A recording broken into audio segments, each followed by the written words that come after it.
கடாநதி dam வந்த உடனே அங்கே ஃபாரஸ்ட் ஆஃபீஸில் உங்களோட ஆதார் கார்டை காமிச்சு ஒரு என்ட்ரி பண்ணிட்டு தான் நீங்கள் போகணும். அவங்க ஃபோன் நம்பர், ஆதார் நம்பர், அட்ரஸ்லாம் வாங்கிக்கிறாங்க ஒரு சேஃப்டி பர்பஸ்க்காக. இது நீங்கள் தனியாக போகிறதுக்கு பதிலாக ஒரு குரூப்பாக போனீங்கன்னா ஒரு சேஃபாகவும் இருக்கும், ஒரு நல்ல ஒரு எக்ஸ்பீரியன்ஸாகவும் இருக்கும்.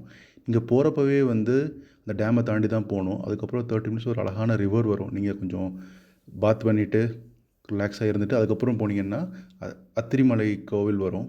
இங்கே அத்திரிங்கிற முனிவரும் அவங்க சீடர்களும் தவம் இருந்ததாகவும் அவங்களுக்கு சிவன் காட்சியளித்ததாகவும் ஒரு வரலாறு உண்டு. அதை பற்றி டீட்டெயில்ஸ் நான் டிஸ்கிரிப்ஷனில் கொடுக்குறேன். இதை முடிச்சுட்டு நீங்கள் ரிட்டர்ன் வரப்போ இந்த டேம் வழியாக தான் வரணும். இந்த டேமில் வந்து மழைக்காலங்கள் தண்ணீர் ஜாஸ்தியாக இருக்கும். ஸோ நீங்கள் வர முடியாது, நீங்கள் சுற்றி வர மாதிரி இருக்கும். நாங்கள் போகிறப்ப இந்த மாதிரி ஒரு சுச்சுவேஷன் இருந்தது. ஸோ ரொம்ப ஒரு தரப்புல என்ஜாயாக இருந்தது.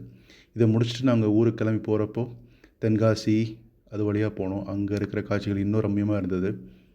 Thank you for watching. Hope you enjoyed this video.